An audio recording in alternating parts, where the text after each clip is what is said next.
बहुत शुक्रिया। आगे बढ़ते हैं और बात करते हैं शेखुपुरा की, जहां पर allied press of Pakistan city Manawala का इजलास मुनक्किद किया गया, जिसमें मुल्क भर के सहाफ़ियों को दरपेश मसाइल को हल करने की यकीन दहानी भी करवाई गई है।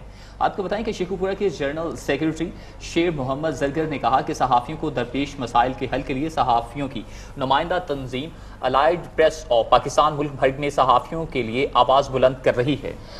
उन्होंने कहा इलाकाई सहाफ़ी नामसाद हालात में अवाम के मसाइल को उजागर करते हैं और इंसाफ के फाहमे के लिए अपने कलम का इस्तेमाल करते हैं। सहाफ़ी मैदान जंग में खड़े सिपाही की तरह होते हैं। मियां शेर मोहम्मद जरगर ने अपनी टीम को मुखातिब करते हुए कहा कि मेरा लम्हा मेरी लगन है कि allied press of Pakistan city Manawala की मिसाली और अमानतदार तंजीम साबित होकर मरकजी सदर सोहेब भट्टी, पंजाब सदर मियां काशी वट्टू का मिशन है। इस मौके पर सिटी मानावाला के सदर राना वहीद खान, इब्रार हुसैन जाफरी, जिला सदर सैयद आफ्ताब मोहम्मद तनवीर भी थे। आपको बताएं शेखुपुरा के जनरल सेक्रेटरी मियां शेर मोहम्मद जरगर ने कहा कि सहाफ़ियों को दरपेश मसाइल के हल के लिए सहाफ़ियों की नुमाइंदा तंजीम अलाइड प्रेस ऑफ पाकिस्तान मुल्क भर में सहाफ़ियों के लिए आवाज़ बुलंद कर रही है।